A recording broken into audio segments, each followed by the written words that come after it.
And I've been in here talking this whole time and I ain't heard that. Now I hear echo.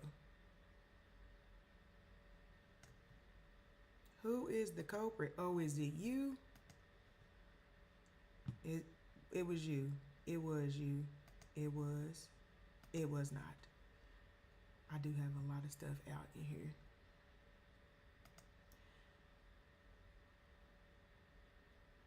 Man, we back. We back barely. We back barely. Hold on, let me close this because it's too much going on.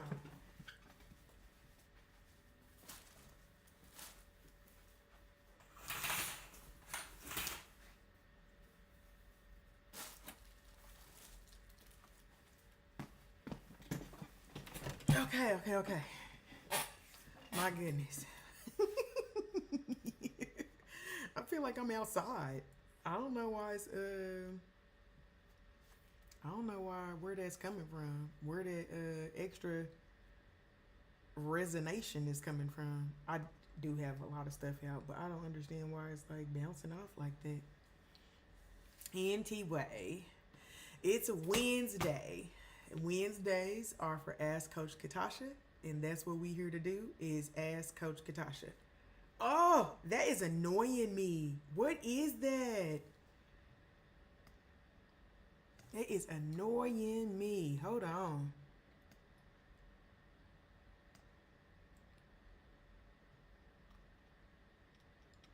Do we have two of those?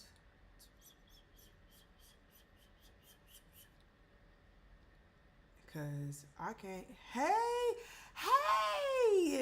the only sponge. How's it going?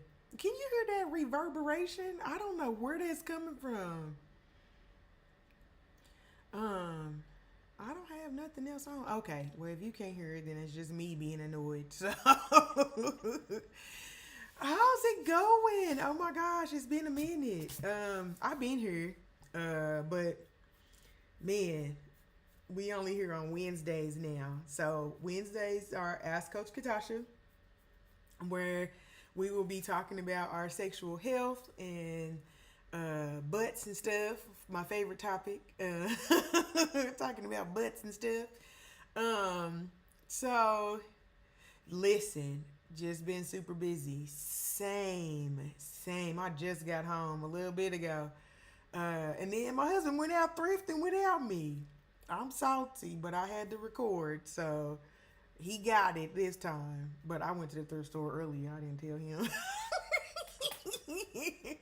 I went and picked up a little black Santa that I saw. I was really quite salty. So last week, let me tell y'all what happened last week. Okay, last Wednesday we were having this rousing conversation, and I got kicked off. I got kicked off of TikTok for inciting violence, which I was not inciting violence technically, but I did say something violent. But it wasn't directed toward anyone, and it was just like hypothetical. But it was absolutely, it was violent. And they cut the live off in the middle of me talking, like, get her ass out of here. So I'm going to try to do better. We're going to leave the violence at home. Yeah, they got me. Listen, and then they sent me a clip of the piece that it was. I was like, so I couldn't even be like, what is? No, they sent me a clip. They was like, is this part when you said this? I was like, oh, okay. So they got me right on the hell up out of here. They did. So it's Wednesday. Wednesday is Ask Coach Katasha. So you can come in and ask me your sexual health questions. You can, if you have any questions about relationships, about sexuality, if you have gender questions, any kind of questions that you have about sex, I'm here to answer them. Now, let's talk a little bit about how we do this so that we don't get blocked, okay? If you have any questions, I want to hear whatever question you have. Whatever, I feel like that's lopsided. Now I'm just nitpicking. Whatever questions you have, whatever issues that you have, I am here to answer them. A little background on me. My name is Coach Catasha. You can Google me. It's actually really me. Like if you Google me, all of that shit is me. um, you can Google me. I'm a real sexuality educator. I've been teaching sex ed for the last 11 years. I teach to a predominantly black audience, but I do teach sex education to adults. Okay, I do not teach to children. I teach to adults. So if you are here looking for resources for teaching and talking to children, I can give that to you, but it won't be any of the stuff we're going to be discussing today. Okay, we going to be talking about buttholes and all kind of stuff. Okay, toes in the mouth, all of that, and so that's not for kids. Now, if you do need resources for talking to kids about sexuality, which I also still very much promote, I can give those to you. I can give you some resources to do that, but I'm just not that resource. I teach adults. My practice is focused around pleasure and also sexual health, which means like erectile dysfunction, pain during sex, um, just whatever kind of problems you would have, connection issues, like if you in your intimacy issues, if you and your partner have trouble connecting and being intimate, if you are experiencing low libido, if you are having side effects to medication, all of those types of things. Okay, I am your person. Now, if you do have questions, and you can go ahead and drop those questions in the chat, I will be happy to pull them and answer them for you. If you are more shy and you do not want people in your business, I also absolutely understand that. You can send those questions to, you can either email me at expression of repression. I won't be able to put it on TikTok, so good luck. But you can just, I made it to where you can message me if you are on TikTok. You can message me on TikTok, or you can email me at expressionofrepression.com. I will bring your question back to the chat. That way it doesn't have to be attached to your name. People don't have to be in your business, and which I get. Everybody has a life outside of this. So I do not want, you in here talking about cleaning yourself out and then somebody at your job be like, hey, I saw you. No, okay. But if you do have questions about that, I would encourage you to ask me, okay? Or to engage in this live. There are not a lot of sexual health resources for adults, which is the reason why I do these lives, why I made them available, why I go through all of the rigmarole that it takes to be able to teach sex education on whatever platform you're watching this on. I'm currently streaming on Twitch, on TikTok, on YouTube, and Facebook. So wherever you're watching this at, I have already gone through all the things that I have had to do to be able to have these conversations online and to be able to discuss sex ed with you. Okay. With that being said, whatever platform you're watching this on already has moderators built in. Okay. It already has a built-in moderation system. So if you start saying words that flag the moderation system, I may not see that question. They may pull that question before I even get to see it. But I do not have any moderator set up. I do not expect you to have the language to be able to, articulate without getting in trouble. But what you can do is, if you have to ask a question and it has some spicy words in there, or it has you talking about a spicy subject, you can leave those out. Leave out the spicy words, and I can use my context clues to figure out what it is you're talking about. Okay. So if you want to talk about, BDSM or anything like that, I'm completely open to those conversations, to being able to be a resource for you, because my job is to make sure that you are engaging in the type of play that you're interested in safely. Okay. I want to encourage you, first of all, to engage in the play. We all are carrying a lot of repression. We all have these different coats that we're wearing that are put on by society, and you have shame built into a lot of the framework of who we are, and that affects our sexual health, and it in turn also affects your mental and your physical health. So I know that people don't usually link those together, but when you do not feel like you can perform sexually, it will scientifically, this is what the papers say, I'm not making this up. If you look at the research on sexual health, if you are not engaging in a sexual health mantra that works for you, right? Where that you feel like you are seen, where you can explore all of those different types of things, it actually causes you to have more anxiety. It makes you more likely to be depressed, and you will have a lower quality of life. Okay, that's what the papers say. That's what the researchers say. That's not what I say. I'm just telling you what I read. So, sexual health is a lot more important than we understand, but sexual health is not something that people have access to, that they normally have access to. So that's what we're bringing it here for. So if you have questions, please feel free to interrupt. You can drop them in the chat. I'll be happy to answer whatever questions you have. If you are using language that is outdated or anything like that, I will give you the correct language to be able to get what you're trying to get going forward. But I'm not going to judge you if you don't have the correct language. Okay, so we all don't know what we don't know, so I'm not going to judge you. But if you being blatantly disrespectful, I'll get you up out of here. We don't do that. But I'm not, the expectation is not that you know what everything is, what all the body parts are, what all the genders are, what all the sexualities are. I know that you don't know that. I do. Well, I don't know all of them, but I probably know more than the average person. So I'll be happy to give you the correct language to make sure that you are addressing your sexual health issues. Okay?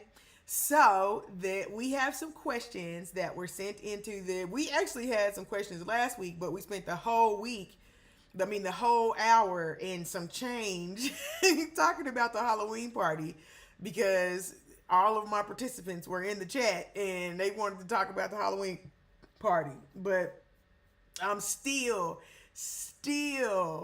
repairing the house from that party. I still am. I just found a random condom like yesterday.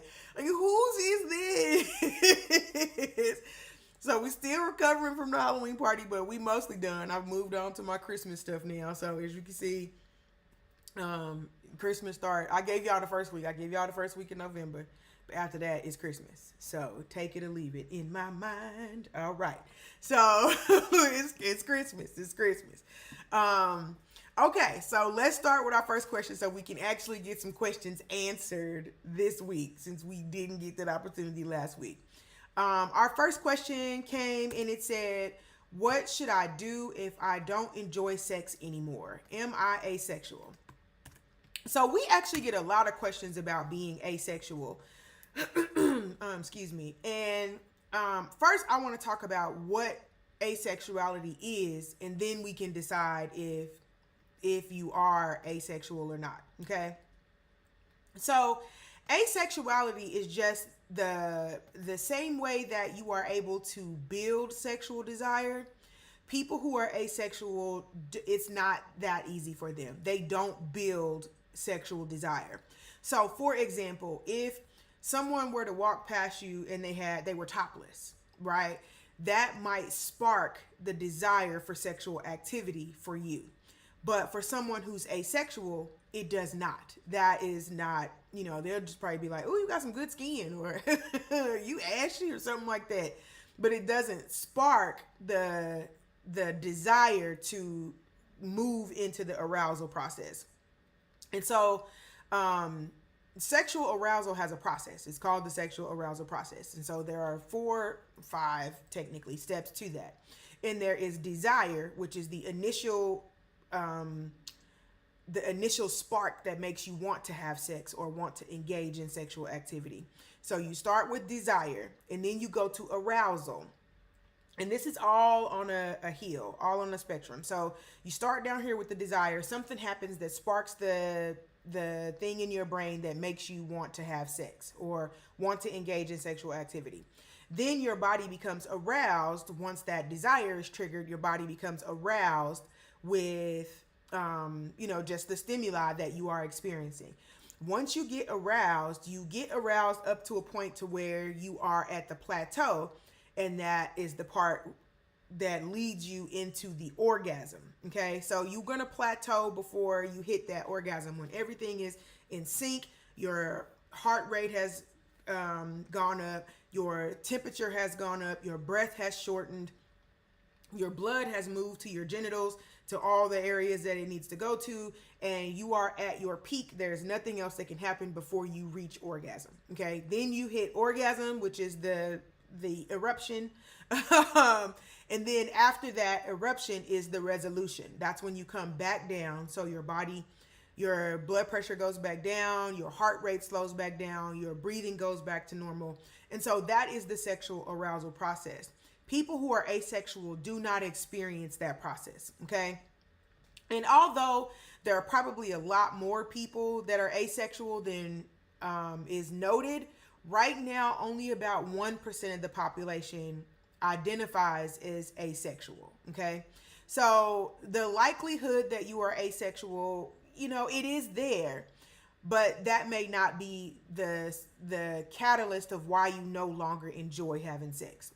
So when you say, I don't enjoy sex anymore, you have to go back to the point where you remember that you did enjoy sex and what has changed from those experiences to what you're experiencing now.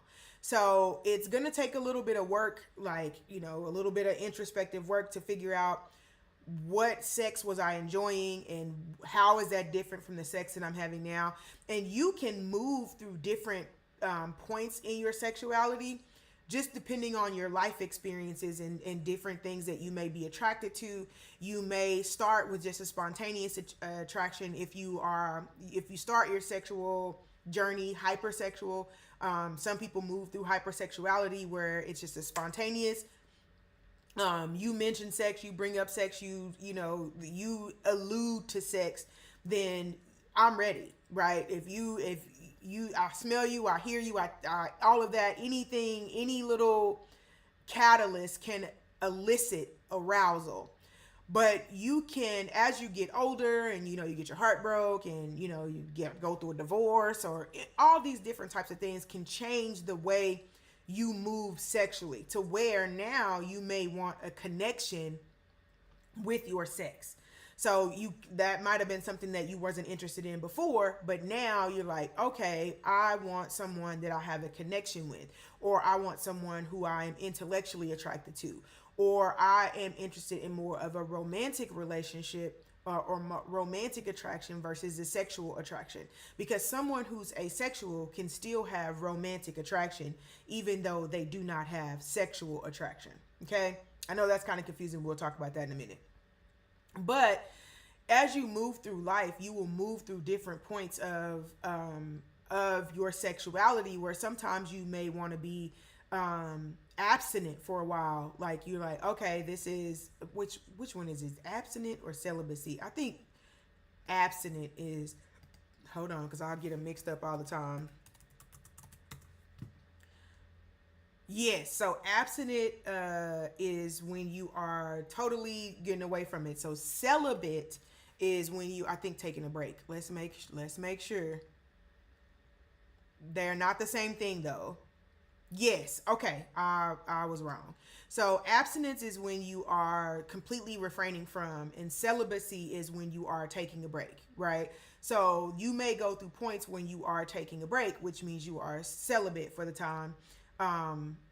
And that is also a form of sexuality where you are refraining from this activity for whatever reason that you want.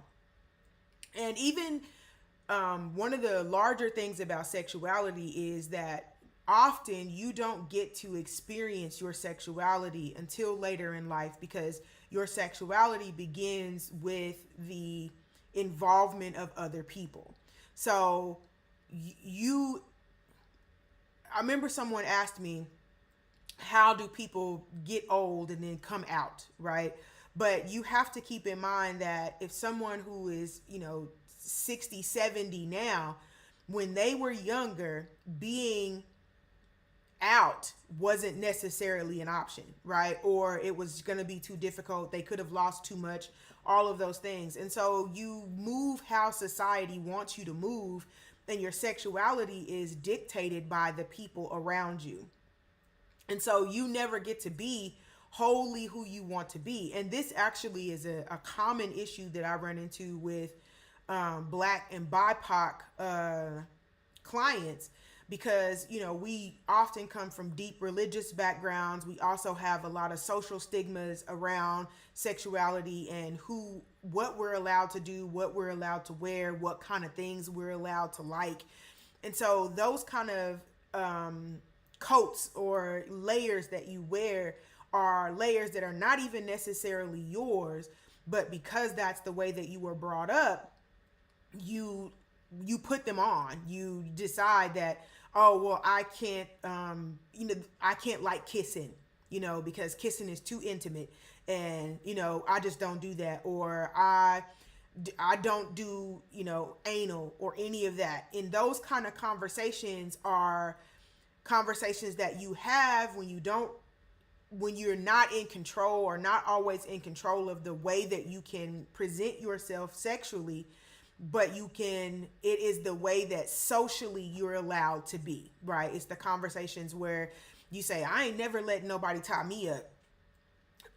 But you don't know what that's like because you've never been tied up, or you've never experienced, restriction of any kind, or spanking, or, knife play or wax play, or any of those types of things, because you have been conditioned to believe that you are supposed to have sex in this one kind of way. And that's the bubble that you can live in. And most people have to fight and learn their way out of those coats. And that's only going to happen if you have someone encouraging you to live out your best sexual life.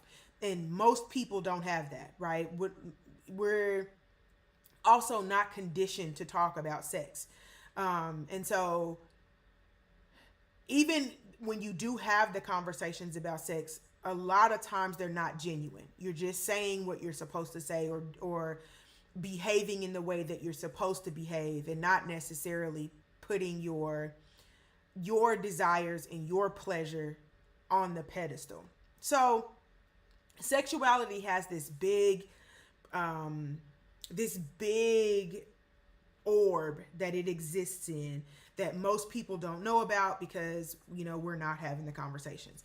But very likely, whatever you into, whatever kind of sexual kinky shit that you are into, it's highly likely that there are other people who are also into it, and even higher probability that some of those people, but they're just not talking about it too.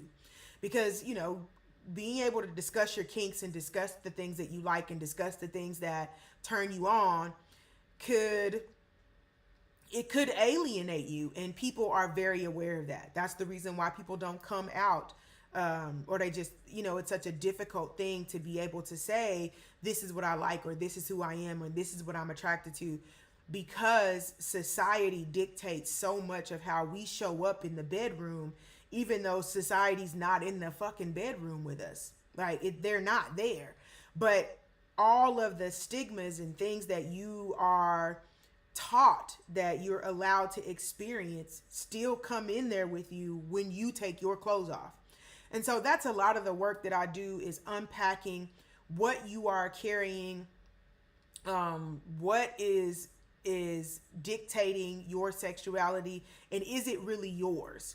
Is what's dictating your sexuality your things, or is it things that you've just been taught to regurgitate, or taught that this is the way that you do this, right? So now I do not want to downsize. You may actually be asexual. That is, some people are. You just don't build the framework of desire in the same ways that other people do. And that's totally okay. Being asexual does not mean that you no longer are going to have connections, because again, You can be asexual and still and still be romantically attracted to people and still be platonically attracted to people. So what does that mean? That means that if you are asexual, that you still want to have connections, you may still want to cuddle, you may still want to hold hands, you may still even want to kiss to show affection and to create connection and to create intimacy, but just not have sex. That's not moving you towards, let's get naked and get down to business. But you still want to care for a partner. You still want to create relationships with people. You still want to, go out on dates and all those types of things. But it just doesn't move to a sexual spectrum for you. If that is the case, again, it's nothing wrong with that. Asexual people being asexual is a form of sexuality as well. So it's just a form that is different than the other forms, and all the other forms are different too. So I would not beat myself up, even if that's what you're feeling right now. Again, sometimes you move towards that area of not bridging the gap for desire, especially if you've had a heartbreak. And even something that's more palatable, say your grandma dies. You get a call this morning that your grandma died. You're not going to be up for sex 20 minutes later, right? That's the way that your body is reacting to that situation. And nothing's wrong with that. You're not asexual. It's just that right now you have more things to be concerned about in sex. The desire for arousal is not present. And that, again, it's okay. It's nothing wrong with that. You just have to make sure that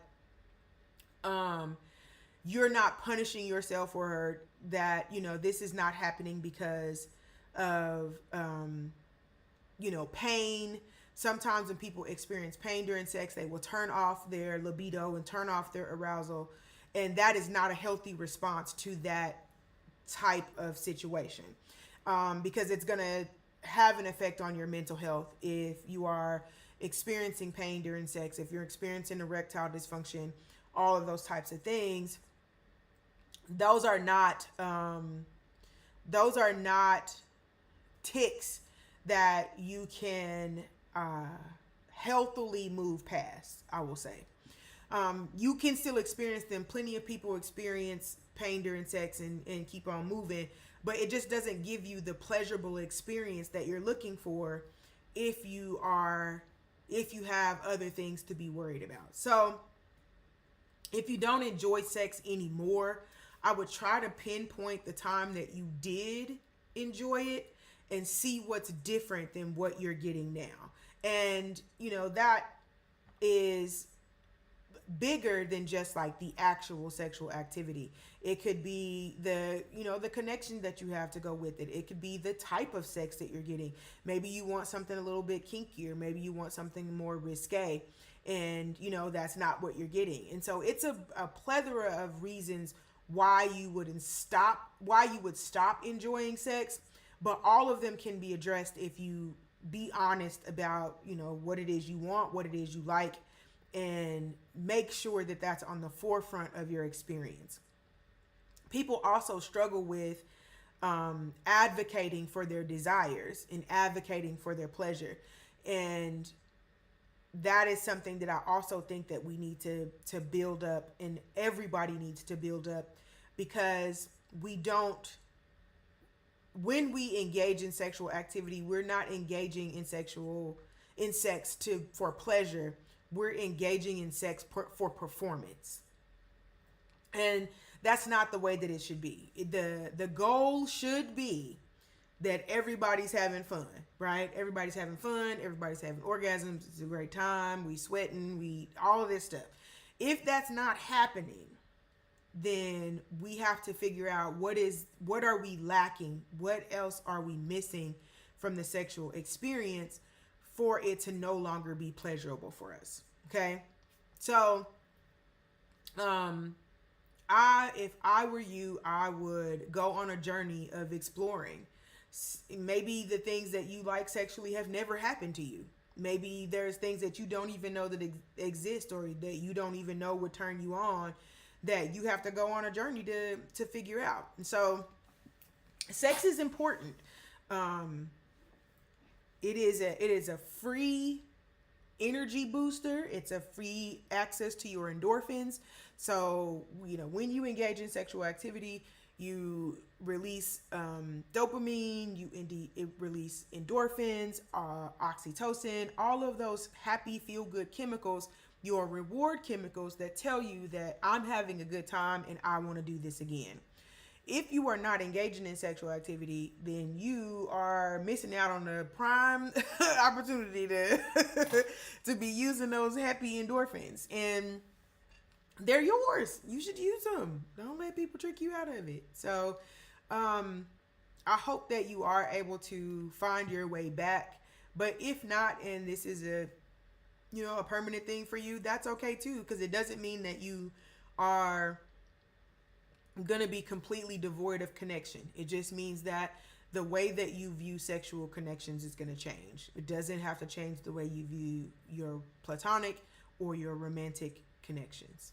So, good luck, man. Come back and tell me if if you are, if anything changes.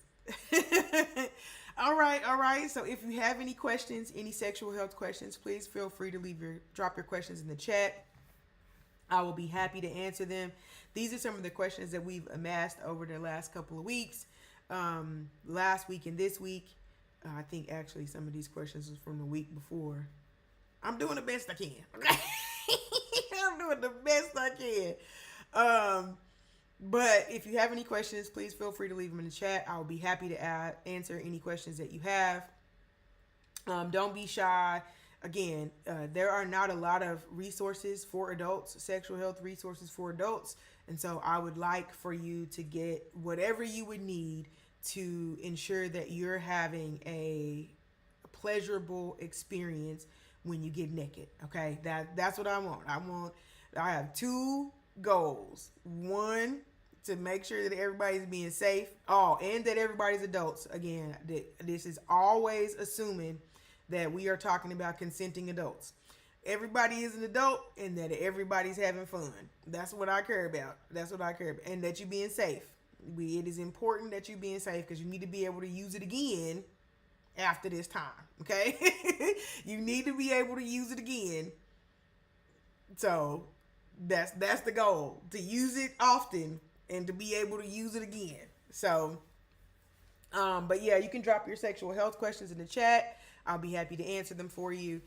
Let's see, what else do we have? We had some other questions here. Okay, so next question is, let me put it in here. You won't be able to drop it on TikTok, sorry. How do I talk to my partner about not being ready for sex? Now that's a good one. So here's the thing about that. That goes back to being able to advocate for yourself and being able to voice your concerns, voice your opinions about how you want to share your body, when you want to share your body, consent conversations. All of those are necessary. So how do you talk to your partner about not being ready for sex? There's a couple of ways that you can do that. Of course, the first way is going to be the direct way. Hey, that's moving a little bit too fast for me. Can we back it up? I want to get to know you more before we start getting into intimate conversations, before we start moving into to intimacy altogether. I need to be able to trust you. I need to know that we have a connection. I need to know that I am safe before I engage in that type of activity with you. Now, once I know that, then, hey, it's up for grabs, but I need to be able to make sure that I'm being safe. Hopefully they would understand that if they have a mom or a sister or a dad or a brother or whoever, because the email address was ambiguous on this one, so I don't know if this was coming from a male or female, binary, non-binary, I don't know. But either way, everyone should understand consent. You should understand when sexual activity is wanted and when it is being forced. Okay, so let's take a moment, since we're here, to discuss consent and how to be able to tell if someone is actually interested in sexual activity. Okay. First and foremost, if you are talking to someone about sex and they are standoffish, if they are being deflective, if um, if you feel like you're coercing them, all of these are markers to let you know that that person is not there, even if they say they are, right? The one key to knowing that the person that you're engaging with is actually ready for sex is a curiosity, an excited curiosity. That is what you should be going for. If you do not see or cannot interpret excited curiosity, that person is not ready for sexual activity. Okay? Consent is being able to hear words, but also reading body language. Because sometimes people will say yes if you're just pressing, if you're coercing, and at the end of the day, that is assault, right? If they feel like they may not be safe to say no, if they feel like you keep asking over and over, if you are trying to convince or coerce someone, all of those are signs that that person is not ready for sexual activity. They are not engaged. There should be a curious excitement when you talk about sex. You should want to do this, even if you don't know what's about to happen, right? And in most cases for sexual activity, you don't know what's about to happen. But there is a curiosity and an excitement to try something new, to do something, go on an adventure with someone that you want to go on an adventure with, right? And if you are not picking up on that curious excitement, let it go. It doesn't even have to be a big thing. If they tell you no, and they tell you no again, they tell you no again, and you just keep, well, what if, and and Sharon would, and you let him hit, and all that good stuff. You gay, and all the stuff that people say when they are not getting where they're trying to get to. All of those are that is assault.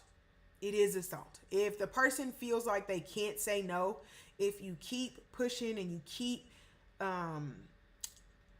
bumping up against, keep going over the no, if you're trying to maximize the situation, that is coercion and that is assault. Okay? That's you. First of all, you shouldn't have to do that. That's not. You should never be that pressed to have access to someone else's body. Okay? You should never be that pressed. You are not in a healthy space, and they are not in a healthy space if that is the dynamic that y'all are going into. And why would you want that kind of sex? That kind of sex is not centered around pleasure. No one, both people are not going to be having fun. It's just going to be the bare of sex, just the barest parts of sex. And that is not an experience. That is not pleasure. That is not, it's assault. And so being able to understand consent, understand the words and the body language. Again, you're looking for enthusiastic curiosity. If you are not experiencing curiosity and enthusiasm, then this is not a consensual experience. So just keep that in mind when you're talking about consent and talking about your body.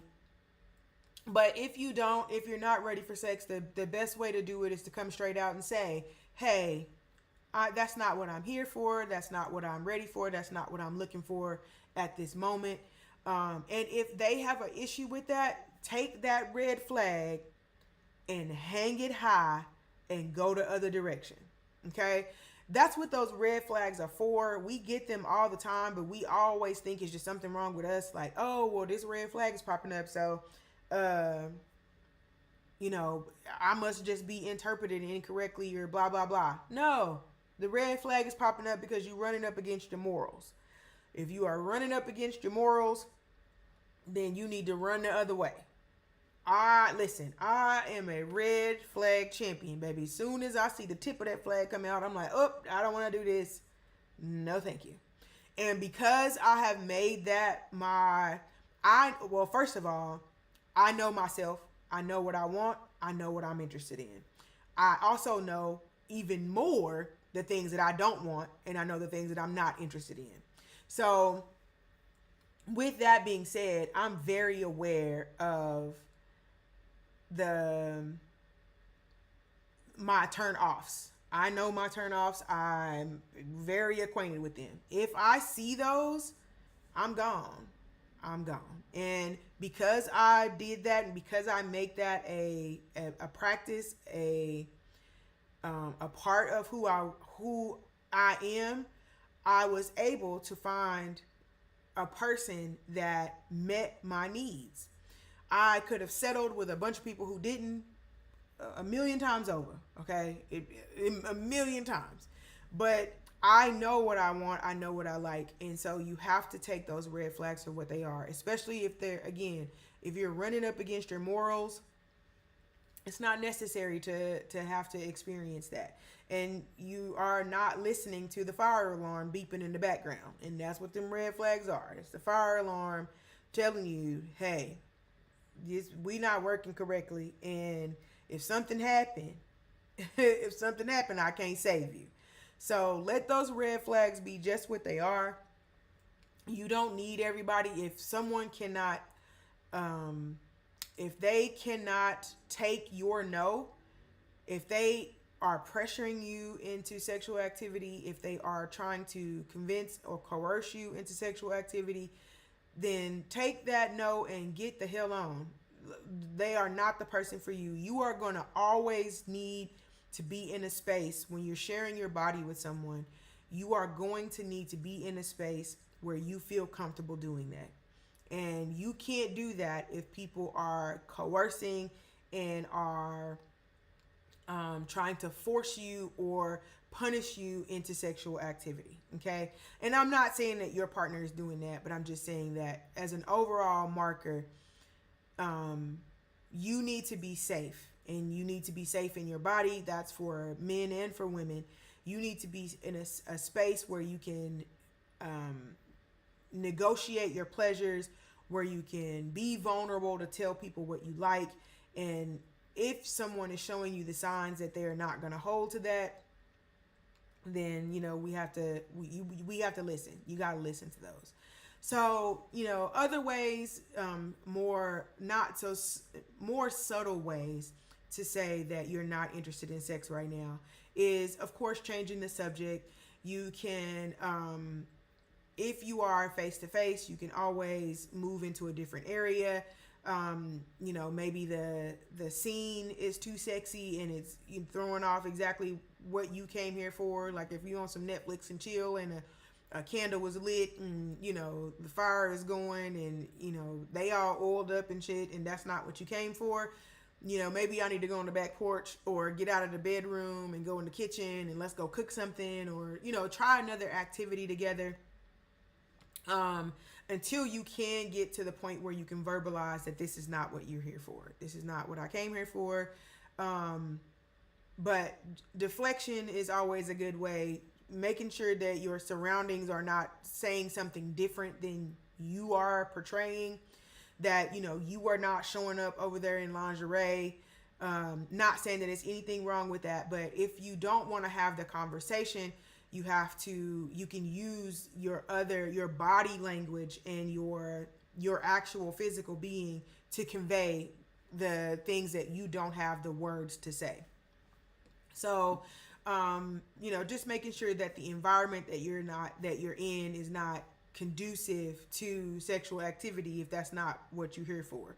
And again, it doesn't have to be anything big. You can be like, hey, let's go make a snack or something together, or let's watch, Invader Zim or something. I don't know. Let's, change the mood, change the spot, change the space, so that you don't have to focus so much on sex. If this is a conversation that's happening over telephone, which is in most cases, especially if you're dating in the beginning, you will see people jump into the sex conversation very quickly, and that can be uncomfortable for one of the parties. being able to, redirect the conversation if you're not ready to have that conversation. But if it's something that keeps reoccurring, you're gonna have to use your voice. I am personally going to suggest, strongly suggest, that you just tell them that that's not what you're here for. I like to be upfront and open.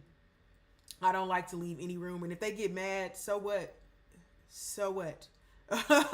I'm never not trying to make you mad if my safety is on the line. So don't be so hyper sensitive to that. If you are the most important person, you are your protection, you are your first line of defense. And so if you feel like it's getting too fresh, use your words. Hey, this is not what I'm here for. This is too fresh for me, and I'm good.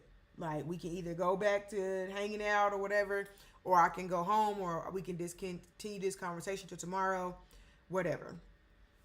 But there's nothing wrong with not being ready for sex. There's nothing wrong with, even hanging out with someone alone. Don't let people tell you that, oh, well, you shouldn't have went over there at 2:00 in the morning. If I'm up at 2:00 and they up at 2:00, and like, I didn't know this was sex hours. If it was 2:00 in the afternoon, what would we be doing? Let's just do what we would be doing if it was 2:00 in the afternoon. So it's not those kind of things where, nothing to shame you about for wanting to go hang out with somebody at 2:00 in the morning, or even for wanting to cuddle, because again, you may have the desire for a romantic connection, but not necessarily a sexual connection. So you may want to cuddle with them, you may want to hold hands, you may even want to kiss, but just not have sex. All of those things are not guaranteed that you're going to move to sex. So that's not what that means.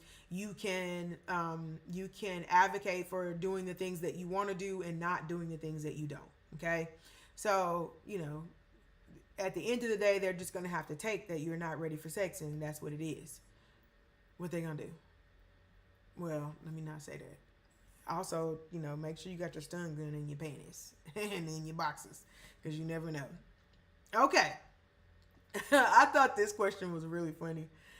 Not really funny, but, just this is the first time I got this question. A lot of times I get the questions over and over. I'll get the same questions because, people come in through different times or whatever. But the next question is, how do I, as an athlete, avoid women trying to take advantage of me? How do I know she likes me for me and not my status? Okay, so first of all, that is a very good question. It is a very good question. And because I do work with some celebrity clients, that is something that does come up. People want to know, like, how do I protect myself from people who might try to take advantage of me? Absolutely. I would say one of the first things you need to do is verify what you're here for. Are you here for a relationship? Are you looking for a partner? Or are you just looking for somebody to chill with? Are you looking for, this, that, and the third? Okay? That needs to be verbalized. No matter what, that needs to be verbalized. And I know a lot of people have this mindset that, oh, well, you said you didn't want a girlfriend, but you out here doing boyfriend things. Again, you can have the desire to want to have romantic connections with someone. That doesn't necessarily mean that you want to be in a committed relationship. Okay, I might still want to go to the movies with you. I still might want to hold hands with you. I still might want to kiss, but I don't want to be your partner. Okay, so make sure that you are verbalizing your intentions and that you are understanding that and getting the intentions of your partner as well. Now, that don't mean it's always going to be true that I'm just looking for somebody to kick it with too, and then it just turn into something else. But at least if you verbalize it, if you say, this is what I want, you always have that to go back on. You're not tricking nobody. You're not doing none of that. I said, this is what I was looking for, and you agreed that this is also what you were looking for. Next thing you need to do is wrap it the fuck up. Okay? Wrap it up. Please do not be engaging in sexual activity unprotected. And I mean fully unprotected. You need to be using dental dams. You need to be using a spermicide, and you need to be using a barrier contraceptive. Okay? You do not want to slip up and end up with a baby, end up with a child, someone taking half your stuff, any of that. How you're going to know that someone is actually interested in you is you are going to have shared interests. Okay, you are going to have things that you both are desiring to do. If you are an athlete, that means that you have a passion. The person that you are that you should connect with is someone who also has a passion. Um, that is someone that you two can, talk about the future, talk about what you can build together, not somebody just looking for a ride, but someone who's also actively working towards something. So if, she just fine and got a BBL and, she work in a call center, if she don't have any dreams, if she don't have anything that she's trying to build or trying to, she's probably not on the same page that you're on, and you're going to get caught up. Okay. So it's good to make sure that you're dating on the level that you are, that the people that you are engaging with are in, they don't have to be into the exact same things you are. Okay. So if you play arena football and, she's a dancer or an artist or something else, people who have passions that make sacrifices for their passions need to be with people who can understand what that is and understand the sacrifices that you are making, and are also making sacrifices hopefully to, further their careers as well. So if you just go out and get somebody, pick a chick because she fine and everybody wanna, then you setting yourself up. Okay. It's important that you are making connections with women who understand what you're trying to accomplish and are also trying to accomplish the same thing. Okay. Now, again, they don't have to be, if you're a basketball player, they don't have to be a basketball player. They don't have to, whatever. But it's important that you understand that you are a commodity, that you are an asset. You have something that people will try to get. People gonna want some of what you got. So if that is the case, then you have to be extra careful where you putting that weenie. Okay, please be careful where you are putting that weenie, because if you are trying to further your career as an athlete or as someone who is making shit happen, it's going to be really difficult to do that when you have the drama of baby mamas all over the place, and you got the drama of chicks fighting and, she breaking your stuff and doing all this, and you have to buy her a bag and all that stuff. All that, the drama that comes with those superficial relationships. You don't need that added pressure and stress. You're already going to be stressed enough being an athlete, having people commenting on your performance, commenting on your body, commenting on the shape that you in, how fast you moving, all those things. And so if you already are going to have, that as an issue, it's important that you pick a partner that's going to be on the same type of time. Okay. Now it is going to be more difficult for you because, like Drake said, how you know who right if everybody will come with you. But you have to use your discernment. Look at those red flags. Look and see what they talking about. What is she on? What am I on? What are we doing? And make sure that your values are lining up and that you have someone that's going to support you and someone that you also want to support. Now, that don't mean that she can't be fine, but don't let that be the only thing that's making you go meet to meet, because going meet to meet is the worst mistake you can make. The worst. Please believe me, okay? Please believe me. We should not be out here taking those kind of risks, because those kind of risks can mess with your future. And so as an athlete, your future and your likeness, your brand is important. Even if you weren't an athlete, even if you were, an artist or a dancer or anyone else, it is important that you are protecting your brand. And if you are being reckless with your body, reckless with your emotions, then you are not protecting your brand. So get someone who is like-minded, who's on the same page that you're on, that someone who shares the same interest as you have and has the same type of drive that you have. If you continue to grow and to be the, if you turn into LeBron James, you want to have Savannah, okay? You don't want to have nobody else, okay? You don't want Superhead, which I won't say that because Superhead did her job for the culture. And everybody who loved her never talked bad about her. Nobody has ever said nothing bad about Superhead, okay? But what's these little girls? I can't think of the girl name that Deion Sanders had come and talk to the football players about. But being one of these old girls out getting one of these young football players trying to still be hot and live and fresh. You don't want that, right? Again, you want a Savannah. So to get a Savannah, and I'm not saying that LeBron James is perfect because I don't know that man's life. I don't know what he do. But he has a partner who is equally as invested in him as he is to her. And they make each other better. And that's the kind of partner that you're going to need. You don't want anyone that's going to be making it harder for you. If anybody who's ever done anything, or anybody who's ever in charge of anything, who is a person who makes shit happen, it's already stressed enough. Life is already stressed enough. Having to be stressed out about a partner, not worth it. It's not worth it. So make sure you picking well. Don't just use the looks. You go for ambition. Go for, drive. What have they already accomplished? It's hard out here. Listen. I know that it is. But it's important that we are picking people who are like-minded. Even if you on some random reckless shit. Like, find you a chick that's on some random reckless shit too, and y'all can go be random and reckless together. But you have a better chance of making the connection with someone that you have a shared interest with.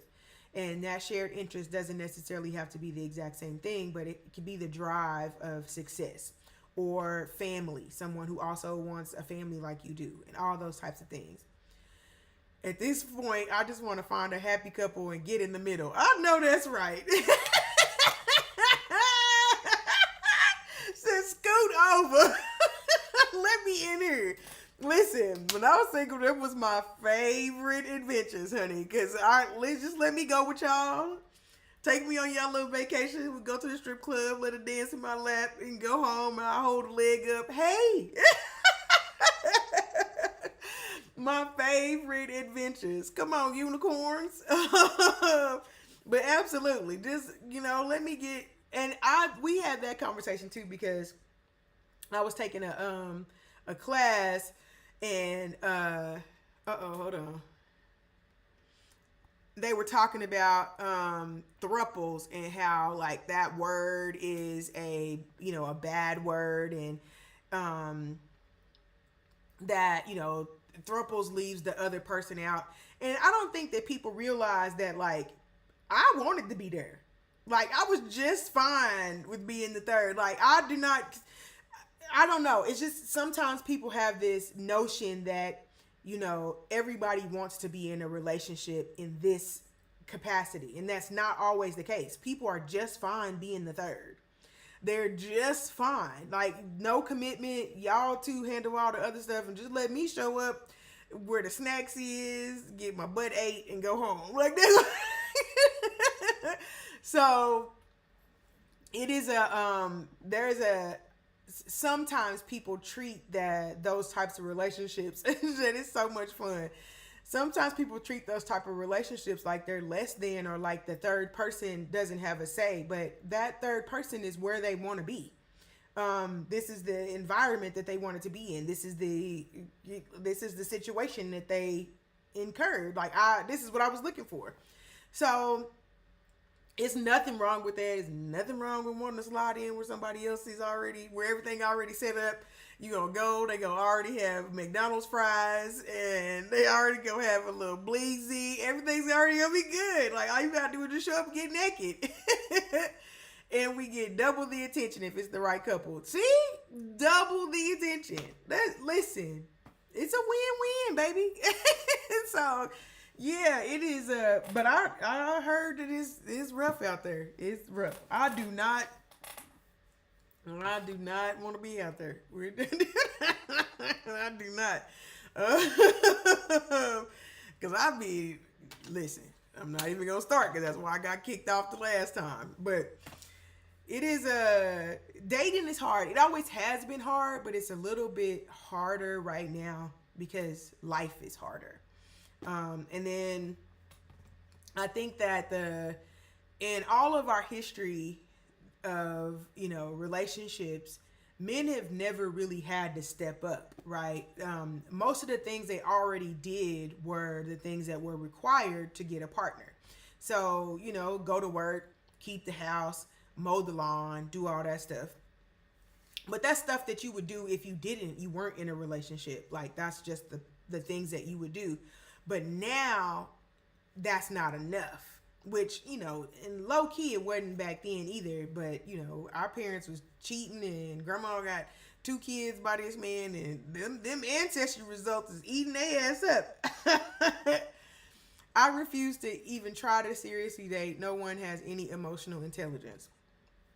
That's what I've been hearing a lot. And so I just don't think that that's a skill that men have had to hone because, there was a time when a woman couldn't buy a house, she couldn't buy a car, she couldn't get a credit card. And so you needed a man to be able to get access to these things. But like, you don't need that now. You don't have to do that now. And so we're in a space where, emotional intelligence is super important. Like, I can cut my own grass. I can get my own mortgage. I can get my own credit card. So what's the value? The things that you did that were off limits to women at some point in time are not off limits anymore. And so like you're messing up your your viability by not tapping into your emotional intelligence. But I also think that men believe that emotional intelligence is just for, getting a partner, but it's also for children. Like, you need to have, if you want to start a family, you see how we all messed up? You see how our parents did to us? That people don't know how to be an actual partner. The bar is in hell. That makes me so sad. Like, that makes me sad. You want me to beat him up? No, I'm just playing. I did not mean that. That's what I got in trouble for last time. But yeah, that makes me sad. But hopefully, I don't know how long it's gonna take though for them to like come on around to realize that you have to do more. Like, we had to do more. We had to do more to be able to get credit cards. We have to do more to be able to buy a house. Like, we get paid less. Women get paid less than men on the dollar. So we're doing it with less money. We're, doing it the hard way. And so sometimes it's gonna require for, it's time for the men to shift. And again, even if not for a partner, for your children. Or you're gonna die by yourself.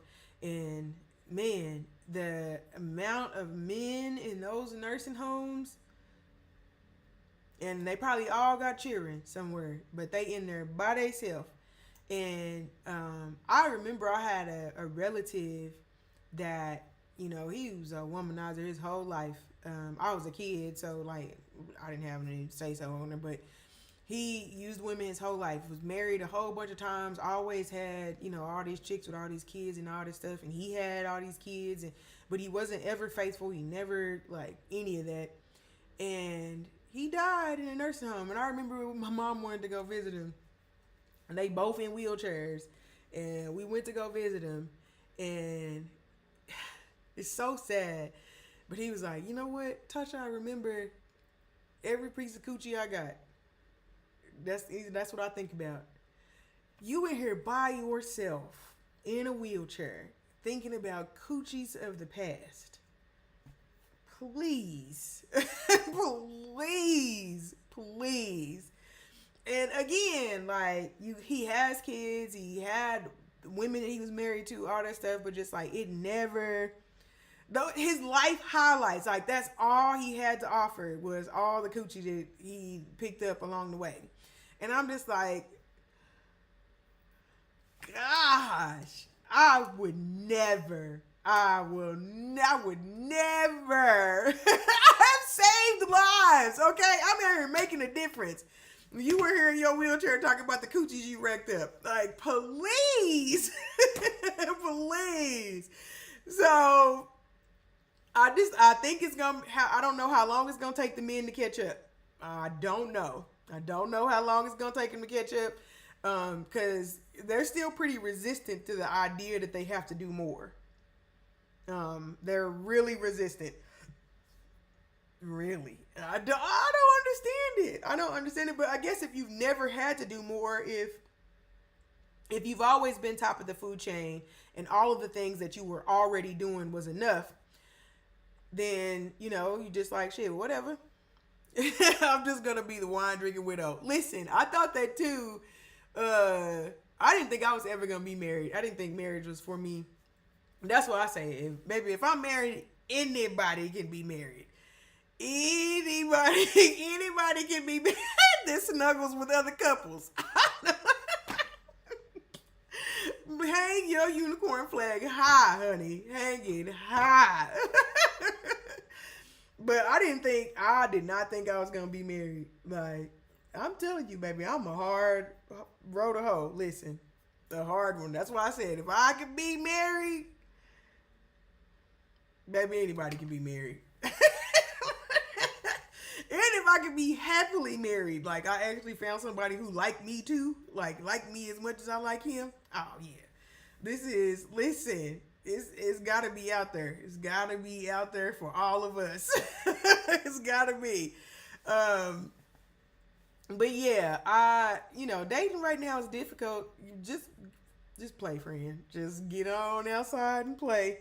Go on and get you. You got a FetLife account? Go on and get you a FetLife. And see what they do. And I used to have a girlfriend, but then she started cutting up, and we had to let her go. Like, man, you're cutting up. Yeah, get you a FetLife, friend, and then send me a request. Send me a request. I don't be on there doing that, and I just got it just because that's where everybody be at, and I want to be everywhere they at. So, yeah, get you a little account. Plus, they have like little meetups and stuff, so they have different groups, and even here in Oklahoma they be having little meetups. They have more in Tulsa than they do down here, and the ones in Tulsa be black. But yeah, get you a little account, and they be having little meetups. They have little bondage meetups. They have little all kind of stuff. Yeah, definitely do. And there's all kind of groups and stuff out here. I remember I had a client who wanted me to make outfits. She's part of like a sex club that like travels. And so somebody like puts together all the stuff. I don't know any of the details because I don't be asking. But she asked me to make her outfit, and I made her outfit for it.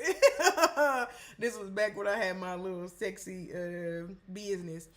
But she needed an outfit for her party, her traveling party, and I made her one. But she said they like book, like somebody will book somewhere, and I think this one was in Miami. It might have been in Miami, but I think she said the one before that one was in like Colorado, where someone just books a room or books a space, and everybody in the clique like,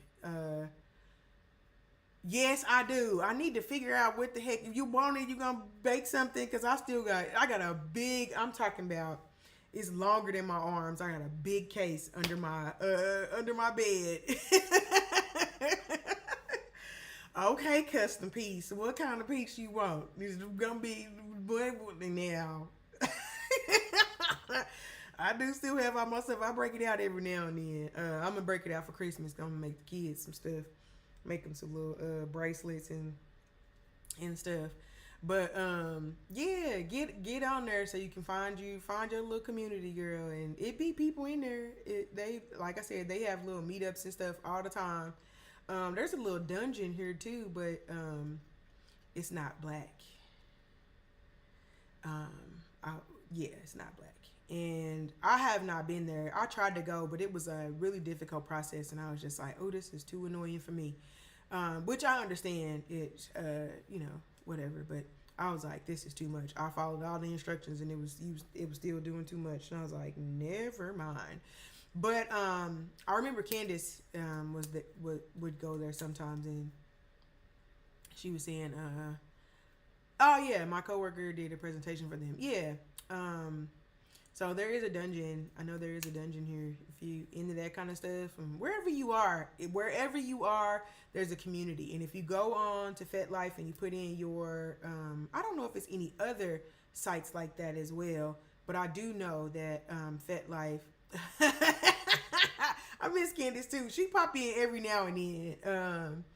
You know her. She be in the wind. But if you go on to FetLife and whatever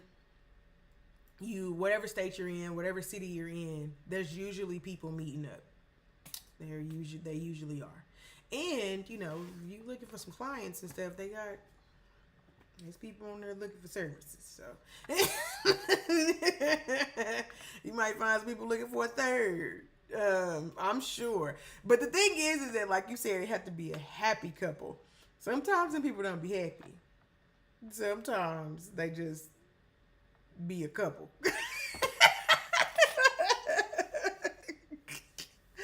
Sometimes they just be a couple. They don't be happy. So I know. I'm sorry, Fred. I'm sorry. But yeah. Listen, but get out there and see what they talking about, see what's going on, and then send me pictures so I can see too.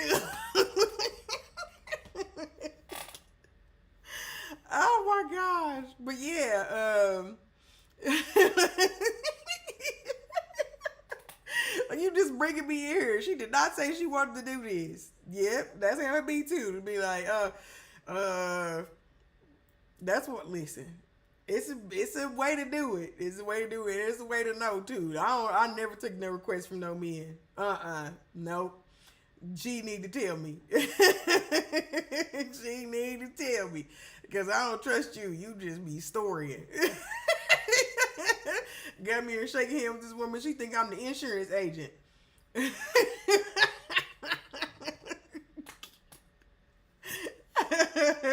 Right, I need to sit down with her first, because y'all, nope.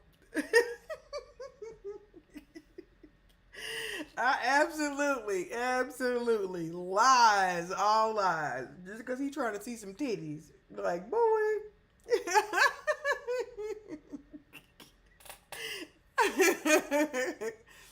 Oh my gosh.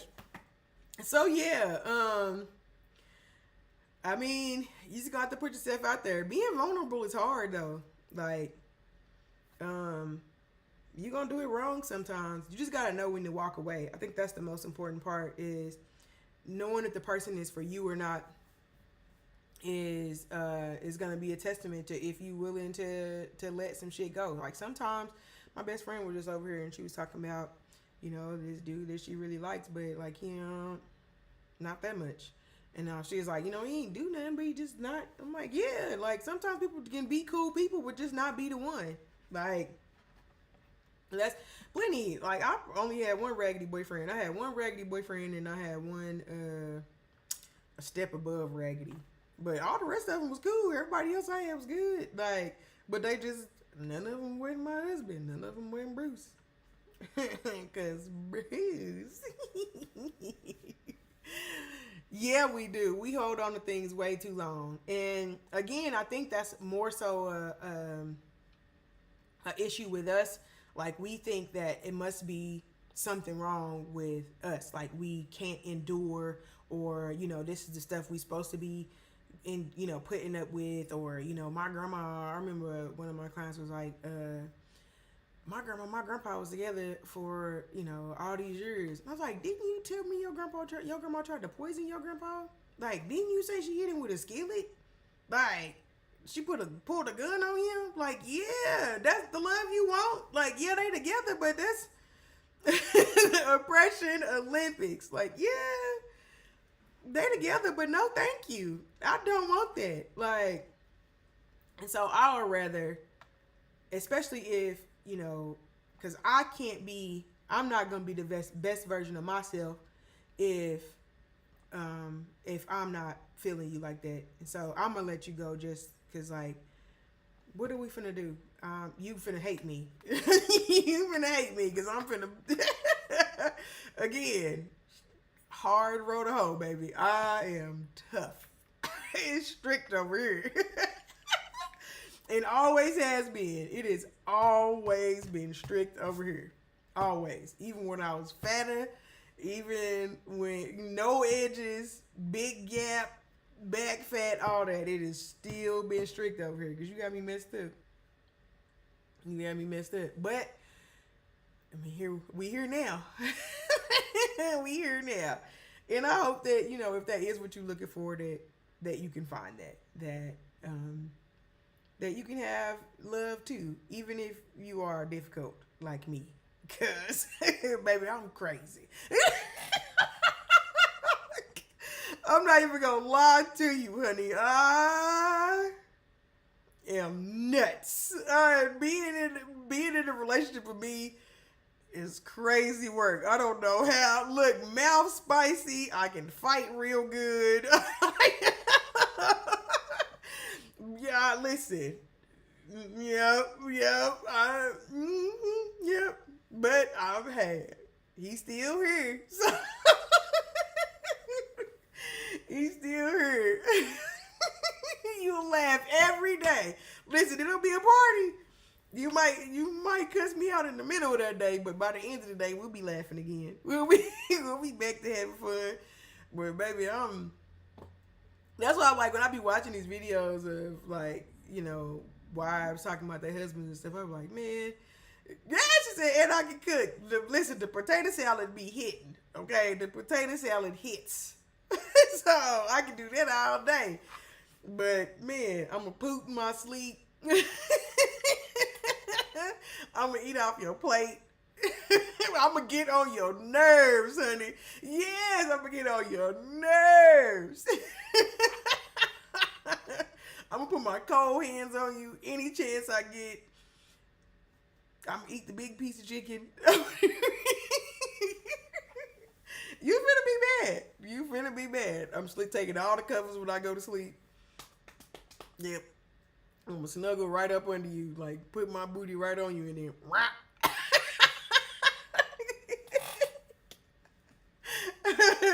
I'm gonna call your name and then burp. Yep. Listen. Oh, I tell everyone I show love by stealing your food. Yes, I'm definitely gonna do that. Mm-hmm. I used to drink. Listen, don't leave your drink around me because I used to drink. Everybody drink, but then I start hearing about stuff people be doing with their mouth, and I was like, you know what? Yeah, I'm good. I used to encourage, like, whatever, I'm gonna drink what you drink. You give me this. Let me get some of this. Don't leave that cup around me, baby, because I put my lips on it. But now I'm a little more cautious. I never had a cold sore, but when I seen one in real life, I was like, oh, I'll probably need this. Yep, I'm gonna stop. I'm gonna quit playing and living on the edge before I end up with my lip falling off. They already big anyway. I'm having a bigger one sitting on top of it. So, and so far so good. Apparently I quit in time, but you never know. You never know. I might have got caught as just living dormant in my body. It's gonna show up on my 10th wedding anniversary. But if it did, I deserve it because I was definitely putting my lips on everybody's cup. I was. Sorry. Well, I appreciate y'all showing up for another episode of Ask Coach Catasha. If you have questions, you can drop them in the chat. We'll be back here next Wednesday at 7 p.m. Central Standard Time. If you are shy and you don't want your question, I love you more. I love you the mostest. If you are shy and you don't want your questions attached to your name, you can email me at expressionofrepression@gmail.com, or you can find me on any of the social medias. You can just search Coach Catasha and I'm sure I'll pop up. And I can bring your questions back to the chat next Wednesday, and I'll act like I'm the one that asked them. So nobody will be in your business. Like, how do I hold my butt open so that, and then, people don't need to be in your business. And I'll be happy to ask your butt open question on your behalf. I would love to do that. So I will see y'all next week. Same time, 7 p.m. Tell your friends if you know people who need sexual health resources or people who would like to chime in. And I appreciate y'all coming in and talking. Thank you, AB Radiance. I love you the most. So it's just not me talking, just for an hour and a half. I can, I like when y'all come in and we can talk together. So I appreciate you. I will see y'all back here next Wednesday, 7 p.m. Central Standard Time. Peace and play nice.